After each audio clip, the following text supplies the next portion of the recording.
નમસ્કાર વિદ્યાર્થી મિત્રો, આપણે પ્રકરણ 1 ની ચર્ચા કરી રહ્યા છીએ. એમાં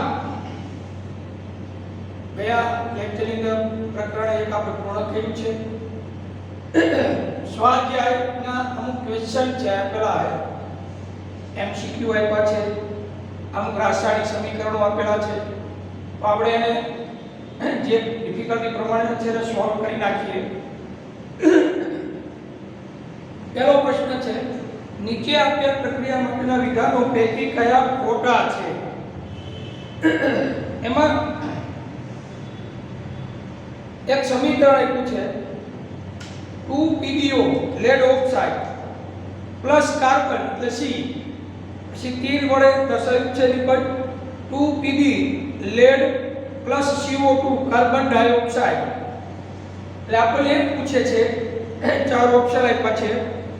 લેડ રિડક્શન પામે છે, કાર્બન ડાયોક્સાઇડ ઓક્સિડેશન પામે છે, કાર્બન ઓક્સિડેશન પામે છે કે લેડ ઓક્સાઇડ રિડક્શન પામે છે. અને એ ચાર વિધાનોમાંથી આપણે ઓપ્શન આપ્યા છે કે વિધાન A અને B, બીજું A અને C, ત્રીજું A B અને C અને ચોથું આપેલ તમામ. તો અહીંયા જે જવાબ આપ્યો છે આપણને વિધાન A અને B, તો વિધાન A અને B જે આપ્યું છે તેનું વિધાન હું આ સમીકરણ લખી દઉં તો તમને ખ્યાલ આવશે.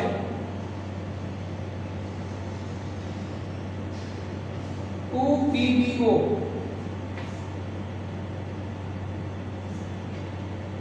વત્તા કાર્બન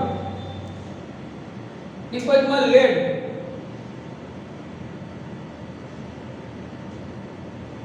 અને કાર્બન ડાયોક્સાઇડ વાયુ CO2. તો આપણને પૂછે છે કે આમાં લેડ રિડક્શન પામે છે. મિત્રો આ લેડ ઓક્સાઇડ માંથી ઓક્સિજન દૂર થયો એટલે લેડ વધ્યું. તો લેડ ઓક્સાઇડ માંથી ઓક્સિજન દૂર થાય અને એને રિડક્શન પ્રક્રિયા કહેવાય. તો રિડક્શન પામતો પદાર્થ કયો કહેવાય? તો લેડ.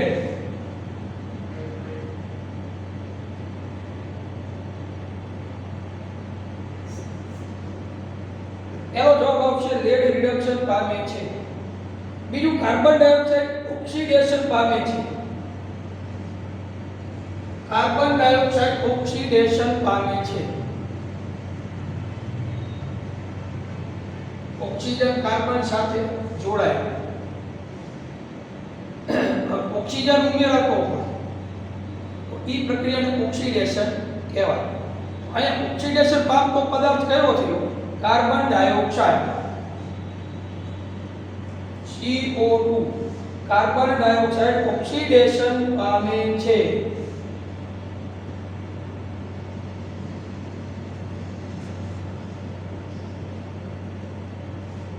આપેલ વિકલ્પ છે. ખ્યાલ આવ્યો? તો એનો જવાબ કયો આવશે? A અને B. આ જવાબ ટીક કરી લો, A અને B. બીજો વિકલ્પ આપ્યો છે 2Fe2O3 વત્તા 2Al નિપજમાં Al2O3 અને વત્તા 2Fe. આવું એક સમીકરણ પૂછે અને આપણે એવું કીધું છે કે ઉપર દર્શાવેલી પ્રક્રિયા શેનું ઉદાહરણ છે? તો ચાર ઓપ્શન આપ્યા છે. સંયોગીકરણ પ્રક્રિયા છે.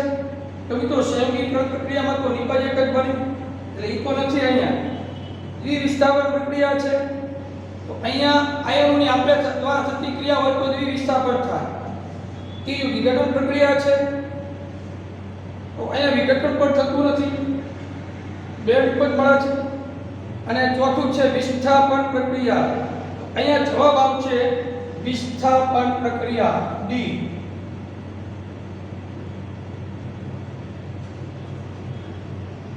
શા માટે વિસ્થાપન પ્રક્રિયા? તો કે Fe2O3 જે છે આયન ઓક્સાઇડમાં એલ્યુમિનિયમ વડે વિસ્થાપન થાય આયન કરતા એલ્યુમિનિયમ વધુ ક્રિયાશીલ તત્વ છે. એટલે એલ્યુમિનિયમ વડે આયનનું વિસ્થાપન થયું અને એને દૂર કરે છે સંયોજનમાંથી, એટલે વિસ્થાપન પ્રક્રિયા કહેવાય. ત્રીજું, આયનના ભૂક્કામાં મંદ હાઇડ્રોક્લોરિક એસિડ ઉમેરતા શું થાય છે? આયનનો કે લોખંડનો જે ભૂક્કો હોય એ ભૂક્કામાં મંદ હાઇડ્રોક્લોરિક એસિડ એટલે HCl ઉમેરી તો શું થાય છે? સાચા જવાબ પર નિશાની કરો. 4 ઓપ્શન આપ્યા છે. હાઇડ્રોજન વાયુ અને આયન ક્લોરાઇડ બને છે, ક્લોરીન વાયુ અને આયન હાઇડ્રોક્સાઇડ બને છે, કોઈ પ્રક્રિયા થતી નથી, કે આયન ક્ષાર અને પાણી બને છે. આ ચારમાંથી શું આવે છે એની પર ટિક કરો એવું કીધું છે. તો પહેલા તો આપણે એને સમીકરણ સ્વરૂપમાં લખીએ ખ્યાલ આવે કે આયનના ભૂક્કામાં મંદ HCl ઉમેરીએ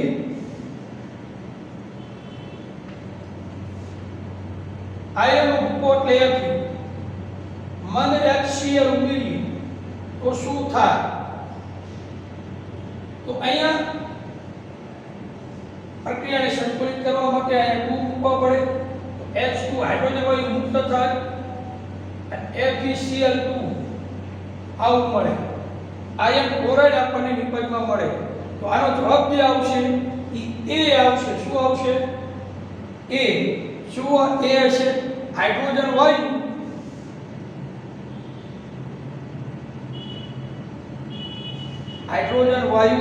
અને આયન ક્લોરાઇડ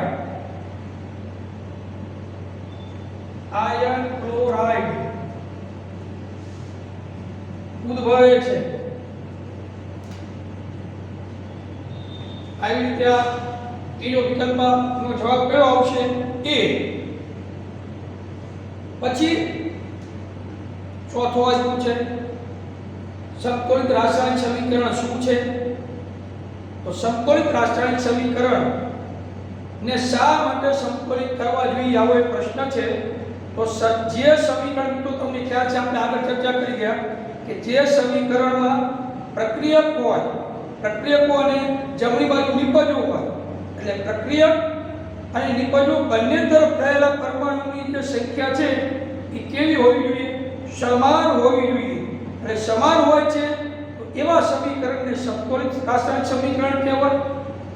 તો આપણે શું કામ સંતુલિત કરવા જોઈએ છે? તો રાસાયણિક સમીકરણ થાય કે જે દળ દ્રવ્ય છે એ દ્રવ્ય સંરક્ષણના નિયમ પ્રમાણે, એટલે દળ સંચયનો જે નિયમ આપણે જોયો હતો, દળ સંચય કરવું એટલે સંરક્ષણ. તો દળ સંચયના નિયમ પ્રમાણે આપણે દ્રવ્યનું સર્જન કરી શકતા નથી કે એનો નાશ પણ કરી શકતા નથી. એટલે કે પ્રક્રિયકો અને નિપજોની બંને બાજુ દળ કેવા હોવા જોઈએ? સમાન રહેવા જોઈએ. એટલે તત્વના પરમાણુની સંખ્યા બંને બાજુ સમાન રહેલી હોવી જોઈએ. આથી રાસાયણિક સમીકરણોને સંતુલિત કરવા જોઈએ. ડાબી બાજુ અને જમણી બાજુ બંને બાજુ પરમાણુની સંખ્યા સમાન રહેવી જોઈએ. જો સમાન ન હોય તો એને આપણે સંતુલિત કરવા જોઈએ. એટલે ચોથો પ્રશ્ન જે છે આપણો કે સંતુલિત રાસાયણિક સમીકરણ શું છે અને શા આપણે સંતુલિત કરવા જોઈએ? તો આ કારણસર આપણે એને સંતુલિત કરવા જોઈએ. પાંચમું આપ્યું છે નીચેના વિધાનોને રાસાયણિક સમીકરણોમાં રૂપાંતરિત કરો અને ત્યારબાદ તેઓને સમતોલિત કરો. ચલો જોતા જઈએ આપણે કે આને સ્ક્રીનશોટ પાડી લો. આ 3 થયા 4 થયા પ્રશ્ન. હવે 5મો પ્રશ્ન.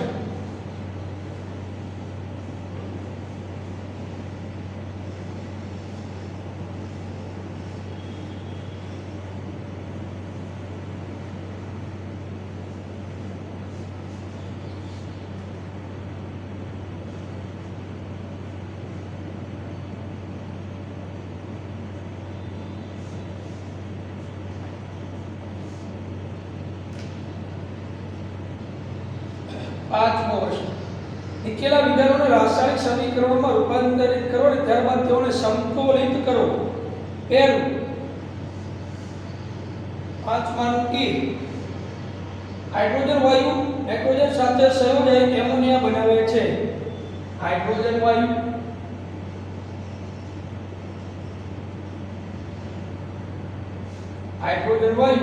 નાઇટ્રોજન વાયુ સાથે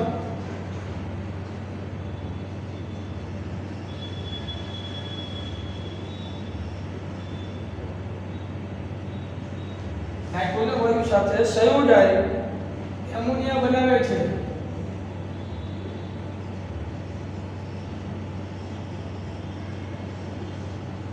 સંયોજાય એમોનિયા બનાવે છે. આવું આપણું સમીકરણ છે. હાઇડ્રોજન વાયુ નાઇટ્રોજન વાયુ સાથે સંયોજાય એમોનિયા બનાવે છે. તો એને આપણે એમ કીધું છે કે આ રાસાયણિક સમીકરણમાં રૂપાંતરિત કરો, પછી એને સમતોલિત કરો. તો પેલા જોતા જઈએ આપણને ખ્યાલ આવે. હાઇડ્રોજન વાયુ નાઇટ્રોજન વાયુ સાથે સંયોજાય છે. તો નાઇટ્રોજન નું અણુસૂત્ર શું છે? N2. વાયુ એટલે G શબ્દ પર ગેસ. બરાબર? આ છે નાઇટ્રોજન.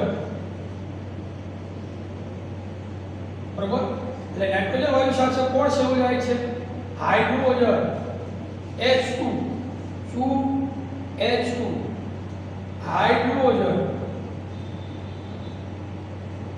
વાયુ છે એટલે અહીંયા G લખાય. પણ હવે એમને શું કીધું છે?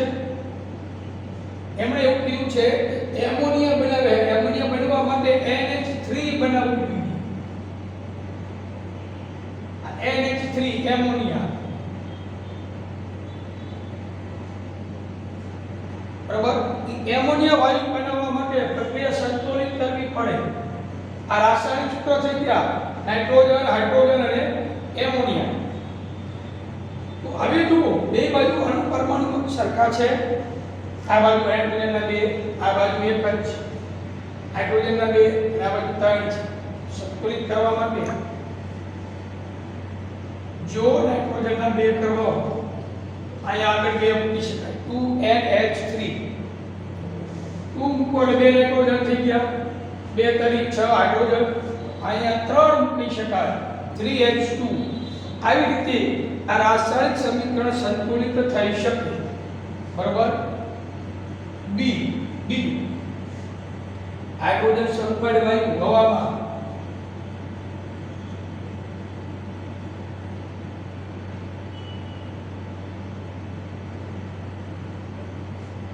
હાઇડ્રોજન સલ્ફાઇડ વાયુ હવામાં ભળીને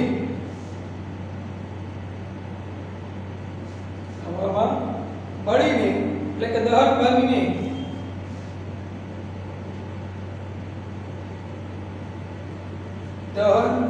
પાણી અને સલ્ફર ડાયોક્સાઇડ આપે છે.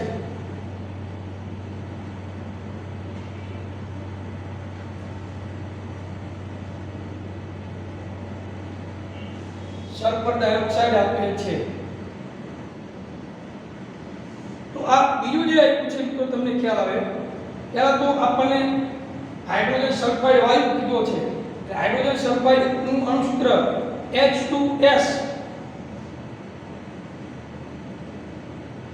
વાયુ એટલે G વત્તા હવામાં ભળીને, હવા એટલે શું લઈશું? ઓક્સિજન. ઓક્સિજન વાયુ ભળીને પાણી અને સલ્ફર ડાયોક્સાઇડ આપે છે. SO2 અને વત્તા પાણી આપે છે. તો સલ્ફર ડાયોક્સાઇડ એટલે SO2 આપે છે આપણને. બરાબર? વાયુ સ્વરૂપે. અને પાણી એટલે લિક્વિડ સ્વરૂપમાં પાણી આપે છે. આ રાસાયણિક સમીકરણ છે. પણ હવે સંતુલિત કરવું છે.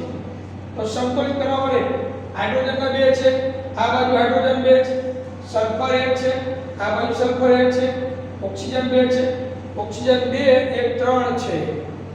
હવે એને સંતુલિત કરવા માટે આપણે ઓક્સિજનને સંતુલિત કરીએ. બે બાજુ પાણીમાં જે એક જ ઓક્સિજન છે તો આપણે એને 2 વડે ગુણીએ તો ખ્યાલ આવે.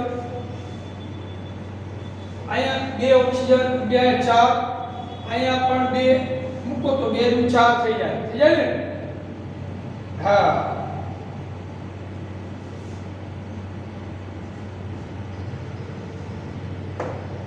બે નું 4 હાઇડ્રો 4 ઓક્સિજન, અહીંયા 2 નું 4 હાઇડ્રોજન કેટલા થાય? હાઇડ્રોજન 4 થાય. પાછા અહીંયા 2 મૂકી શકાય. 2 નું 4 હાઇડ્રોજન 2 થાય. 4 થઈ ગયા તો સલ્ફર 2 છે. તો સલ્ફર 2 થાય પાછું આપણે એનું અને અંક મૂકી અને સંતુલિત કરી શકીએ આપણે અહીંયા 2 મૂકો 2 નું 4 ને 6 થાય અહીંયા આપણે વધારી દઈએ થાય O2 એટલે 6 ઓક્સિજન થઈ જાય બરાબર જુઓ 2 નું 4 હાઇડ્રોજન 2 નું 4 હાઇડ્રોજન ઓકે 2 એકા 2 સલ્ફર 2 એકા 2 સલ્ફર ઓકે 3 નું 6 ઓક્સિજન 2 નું 4 અહીંયા 2 નું 4 હવે 2 એકા 2 6 થઈ ગયા આવી રીતે આ રાસાયણિક સમીકરણ સંતુલિત કરી શકાય બીજું થઈ ગયું ત્રીજું બેરિયમ ક્લોરાઇડ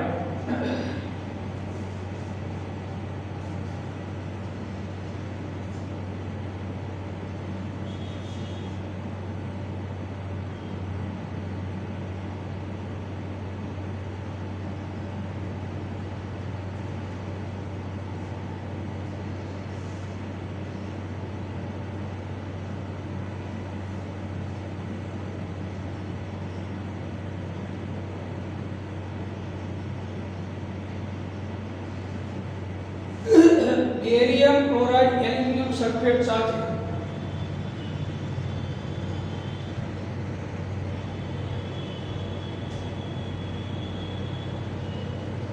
એલ્યુમિનિયમ સલ્ફેટ સાથે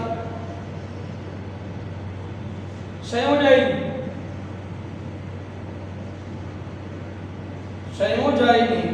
એલ્યુમિનિયમ ક્લોરાઇડ આપે છે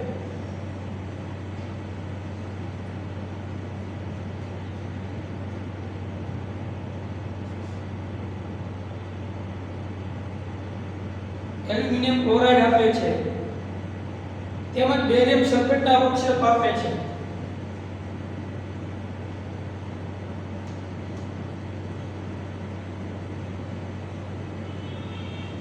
બેરિયમ સલ્ફેટના અવક્ષેપ આપે છે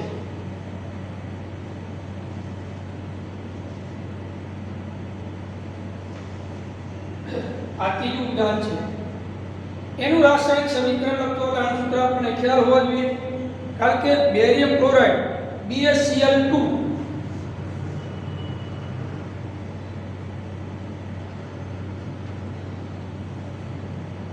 બેરિયમ ક્લોરાઇડ એની સાથે એલ્યુમિનિયમ સલ્ફેટ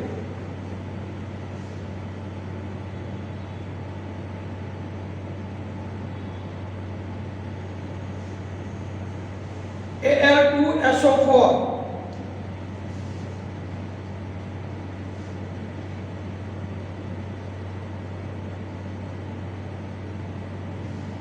Al2SO4 3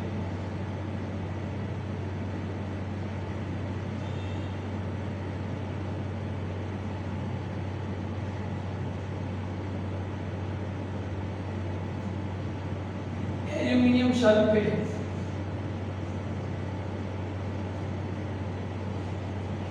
પછી એલ્યુમિનિયમ સલ્ફેટ જે છે એમાં aluminium chloride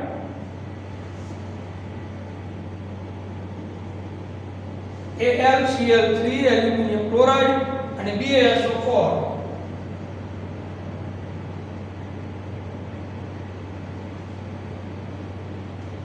barium sulphate aluminium chloride હવે આને સંતુલિત કરવી છે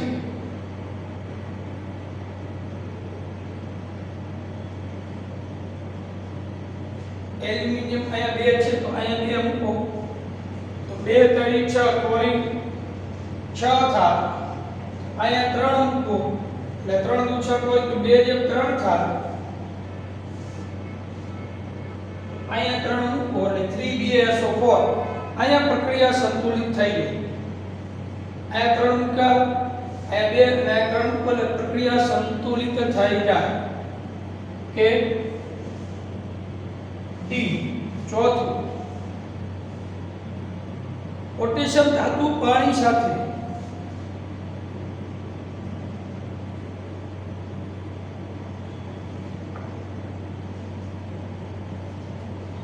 પોટેશિયમ ધાતુ પાણી સાથે પ્રક્રિયા કરી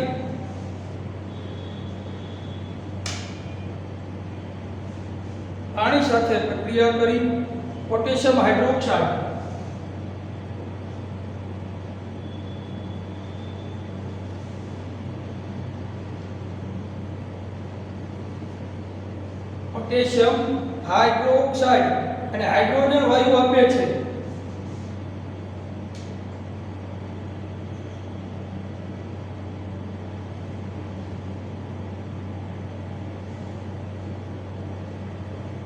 હાઇડ્રોજન વાયુ આપે છે.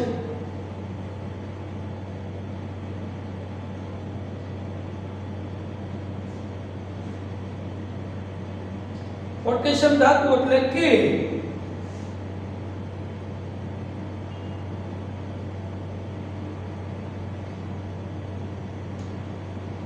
બરાબર કે એટલે પોટેશિયમ પાણી સાથે પ્રક્રિયા કરી એટલે H2O પાણી સાથે પ્રક્રિયા કરી નિપજમાં પોટેશિયમ હાઇડ્રોક્સાઇડ આપે છે KOH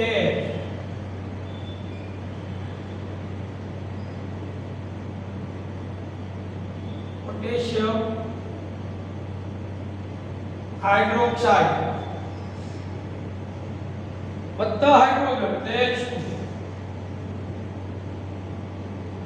હાઇડ્રોજન વાયુ એટલે G. તો અહીંયા પ્રક્રિયા સંતુલિત કરવી હોય કે અહીંયા એક છે આ બાજુ એક છે હાઇડ્રોજન બી 1 2 3 છે અહીંયા ઓક્સિજન એક છે હાઇડ્રોજનના પરમાણુ વધઘટ છે એમને સંતુલિત કરવા માટે આપણે જો હાઇડ્રોજનને અહીંયા કરીએ તો અહીંયા 2 મૂકી 2KOH થાય તો પછી અહીંયા પણ 2 મૂકવા પડે 2 4 2 કા 2 2 2 4 તો અહીંયા પણ 2 મૂકવા પડે એટલે 4 ઓક્સિજન 4 બરાબર. આવી રીતે આ પ્રક્રિયા સંતુલિત થઈ શકે બરાબર. આ પાંચમો પ્રશ્ન. છઠ્ઠો પ્રશ્ન આપ્યો છે નીચેના રાસાયણિક સમીકરણો સંતુલિત કરો. HNO3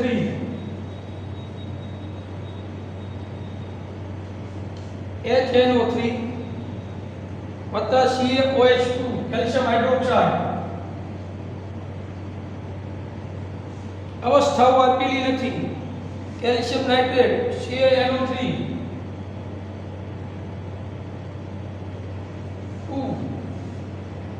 પ્લસ H2O આમને સંતુલિત કરવાની છે આ પ્રક્રિયાઓને. તો અહીંયા સંતુલિત કરવા માટે હાઇડ્રોજન અહીંયા 2 1 3 છે ઓલા પણ 2 1 જ છે.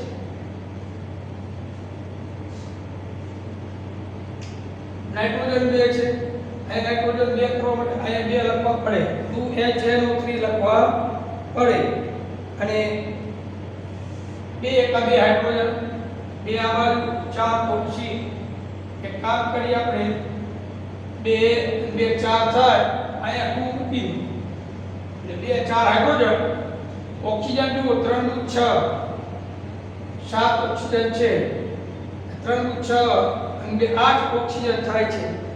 તો અહીંયા હજુ પણ આપણે થોડીક સંતુલિત કરવા માટે એક કામ કરી શકીએ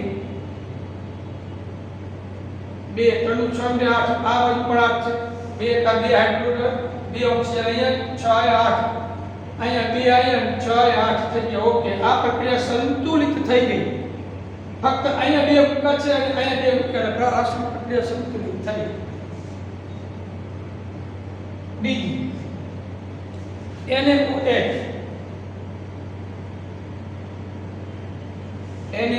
વત્તા H2SO4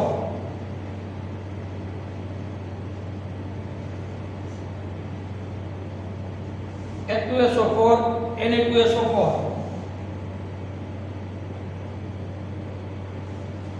Na2SO4 વત્તા H2O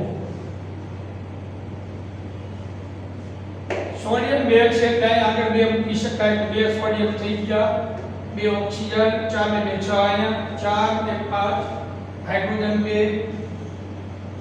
બે બે 4 અહીંયા બે મૂકો 2H2O હવે જોયું થઈ ગયું ઓકે અહીંયા બે મૂકા અહીંયા બે મૂકા રાસાયણિક પ્રક્રિયા સંતુલિત થઈ ગઈ ત્રીજી પ્રક્રિયા NaCl સોડિયમ ક્લોરાઇડ મીઠું AgNO3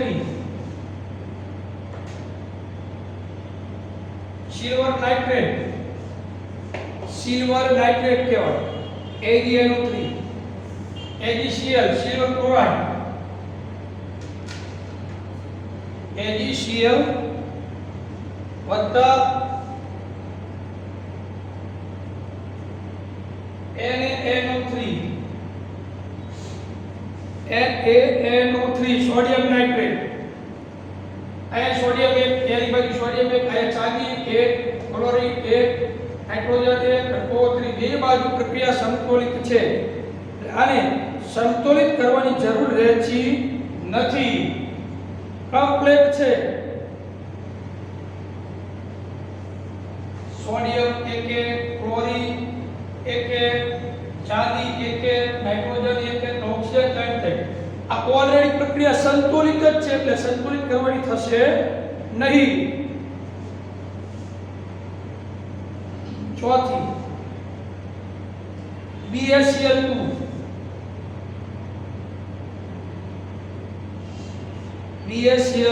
H2SO4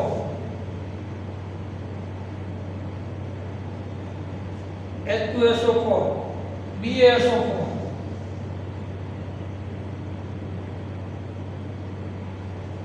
BaSO4 HCl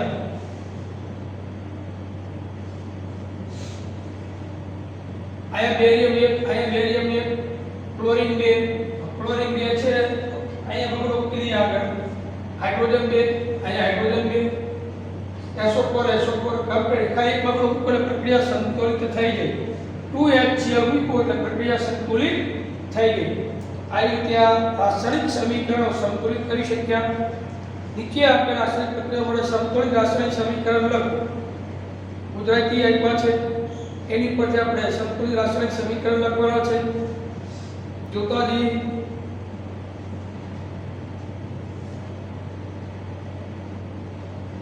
આ સ્ક્રીનશોટ પાડી લો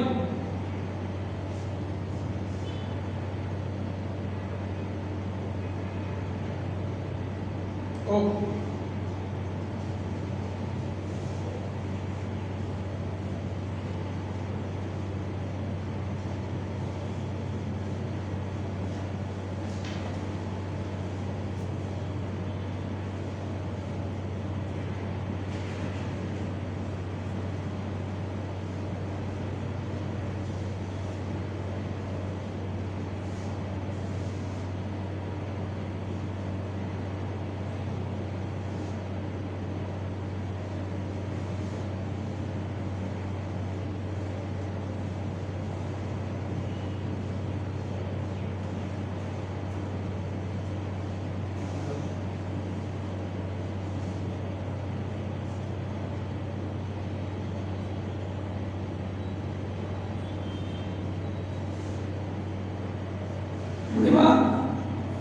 સાતમો પ્રશ્ન આપણે પહોંચ્યા છીએ ગુજરાતી સમીકરણ આપ્યા છે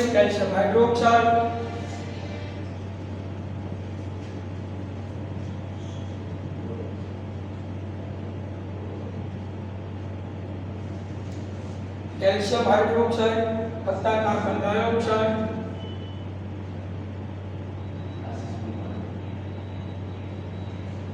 ડાયોક્સાઇડ કેલ્શિયમ કાર્બોનેટ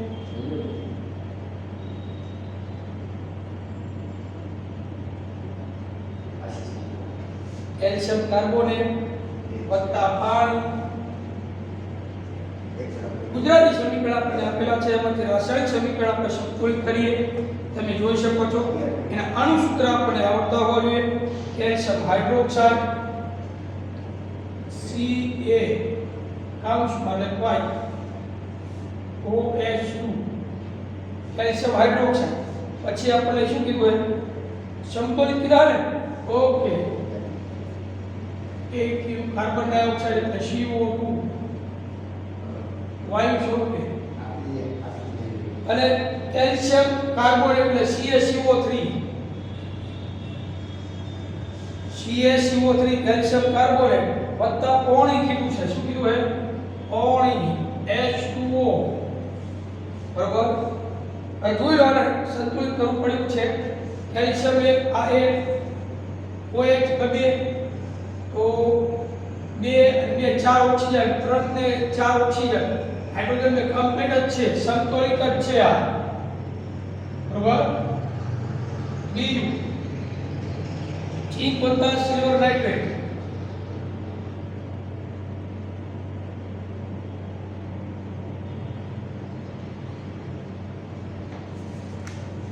ઝીંક વત્તા સિલ્વર નાઇટ્રેટ, ઝીંક નાઇટ્રેટ વત્તા સિલ્વર.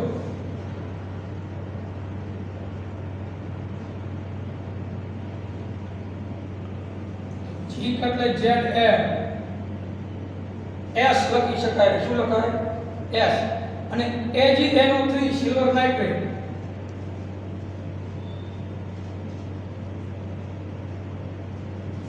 AgNO3 નિપજમાં શું કરે છે? ઝીંક નાઇટ્રેટ ZnNO3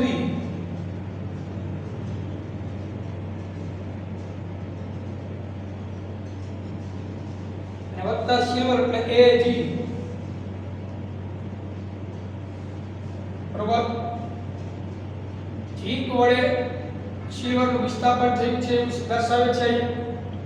અહીંયા સંતુલિત કરવા માટે ઝીંક એક Ag બે એક N એક છે, ઓક્સિજન 3 છે, ઓક્સિજન 6 છે, 3 દુ 6. ઓક્સિજન નાઇટ્રોજન 2 છે તો નાઇટ્રોજન સંતુલિત કરવા માટે આપણે અહીંયા 2 લખી શકીએ 2AgNO3. અહીંયા 2 લખીએ તો અહીંયા પણ 2 મૂકવા પડે. હવે જી તો બરોબર છે તો અહીંયા પ્રક્રિયા સંતુલિત થઈ જાય છે. બરોબર. ત્રીજું એલ્યુમિનિયમ વત્તા કોપર ક્લોરાઇડ.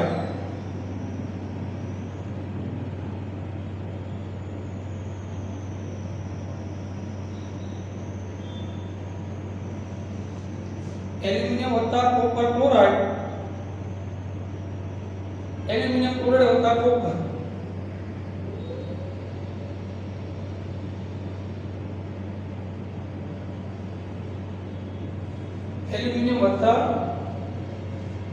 એલ્યુમિનિયમ ક્લોરાઇડ વત્તા કોપર.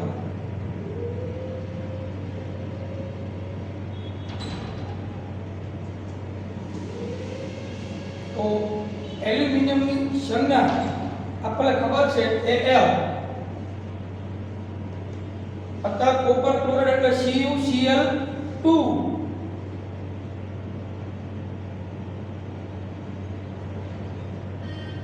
CuCl2 અને એલ્યુમિનિયમ ક્લોરાઇડ એટલે AlCl3.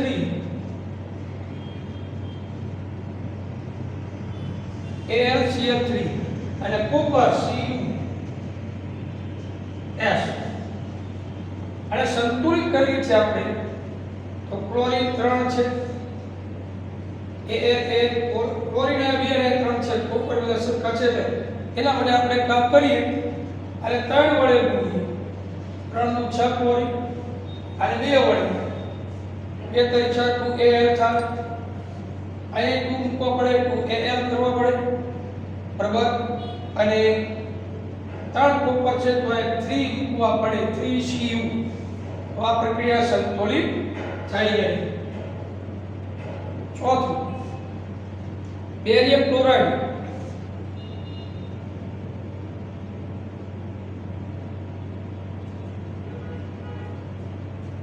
બેરિયમ ક્લોરાઇડ વત્તા પોટેશિયમ સલ્ફેટ.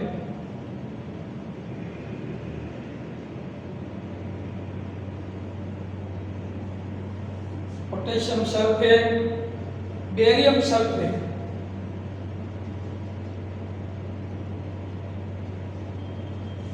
બેરિયમ સલ્ફેટ વત્તા પોટેશિયમ ક્લોરાઇડ.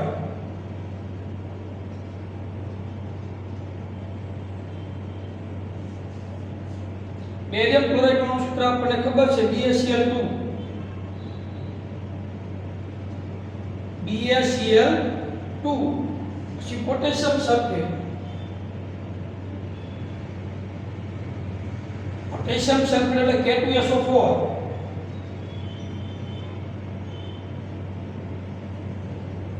બેરિયમ સલ્ફેટનું સૂત્ર છે BaSO4.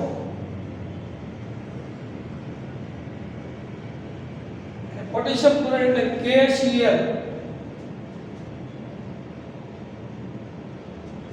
એક વાત હવે અહીંયા સંતુલિત કરવા માટે અહીંયા ક્લોરીનના 2 છે, અહીંયા 2 મૂકો 2 KCl 4 2 અહીંયા 2 થઈ ગયા SO4 Ba.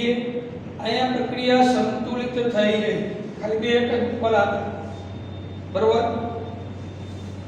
8મો પ્રશ્ન, નીચેના માટે સંતુલિત રાસાયણિક સમીકરણ લખો અને તે દરેક કિસ્સામાં પ્રક્રિયાનો પ્રકાર ઓળખો. આપણે એમ કીધું છે પોટેશિયમ બ્રોમાઇડ વત્તા બેરિયમ આયોડાઇડ. પોટેશિયમ બ્રોમાઇડ નામ મોટું, પોટેશિયમ બ્રોમાઇડ એટલે સીધું અણુસૂત્ર લખતો જો તમને ખ્યાલ આવે.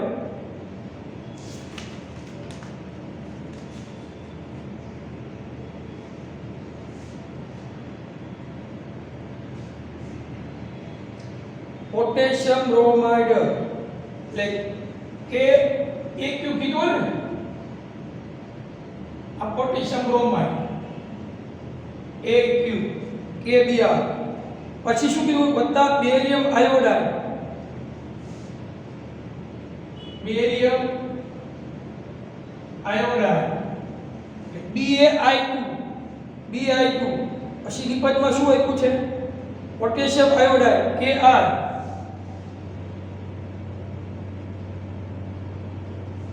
Ki પોટેશિયમ આયોડાઇડ અને બેરિયમ બ્રોમાઇડ. બેરિયમ બ્રોમાઇડ એટલે BaBr2.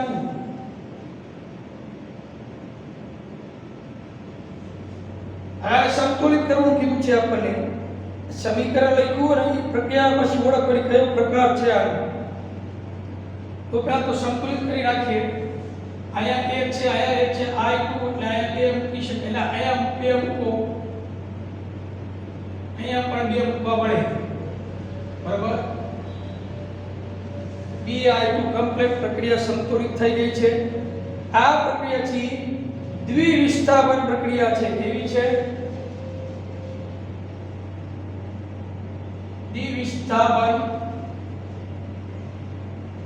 પ્રક્રિયા છે. બીજું ઝિંક કાર્બોનેટ. ઝિંક કાર્બોનેટ એટલે ZnCO3.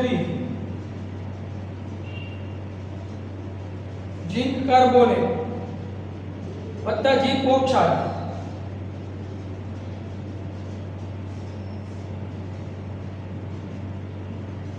ઝિંક કાર્બોનેટ પછી ટી રાખ્યું છે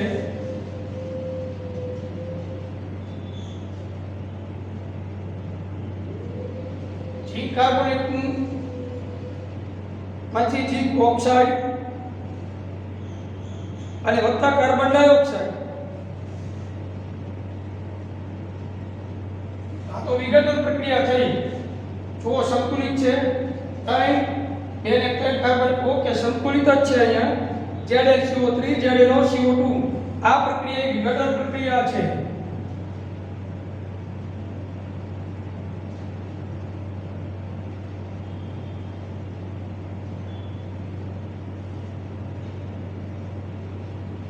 વિઘટન પ્રક્રિયા છે. અને ત્રીજું હાઇડ્રોજન અને ક્લોરીન H2G Cl2G. હાઇડ્રોજન ક્લોરીનમાંથી હાઇડ્રોજન ક્લોરાઇડ વાયુ બને છે HCl વાયુ. પ્રક્રિયાને સંતુલિત કરવા માટે અહીંયા 2 મૂકવા પડશે આગળ, એટલે 2HCl બને. H2Cl2 આ 2HCl છે એ એક જ નિપજ આપે છે, એટલે આ સંયોગીકરણ પ્રક્રિયા છે. એક જ નિપજ મળી એટલે સંયોગીકરણ પ્રક્રિયા કહેવાય. પછી ચોથું છે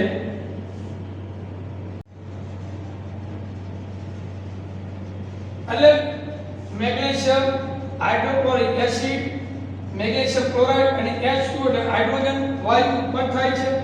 તો અહીંયા હાઇડ્રોજન વાયુ જે ઉત્પન્ન થાય છે એમાં તમે જોઈ શકો છો મેગ્નેશિયમ AB વાયુ એક છે, અહીં H અહીંયા 2 છે, તો મતલબ અહીંયા 2 મૂકી દઈએ 2H છે એટલે પ્રક્રિયા સંતુલિત થઈ જાય. હવે સંતુલિત પ્રક્રિયા પછી આપણે કયો પ્રકાર છે એને આપણે જોઈએ તો ખ્યાલ આવે કે મેગ્નેશિયમ વડે અહીંયા વિસ્થાપન થાય છે હાઇડ્રોજનનું. શું થાય છે? તો આ પ્રક્રિયા કેવી કહેવાય? એ વિસ્થાપન પ્રક્રિયા છે.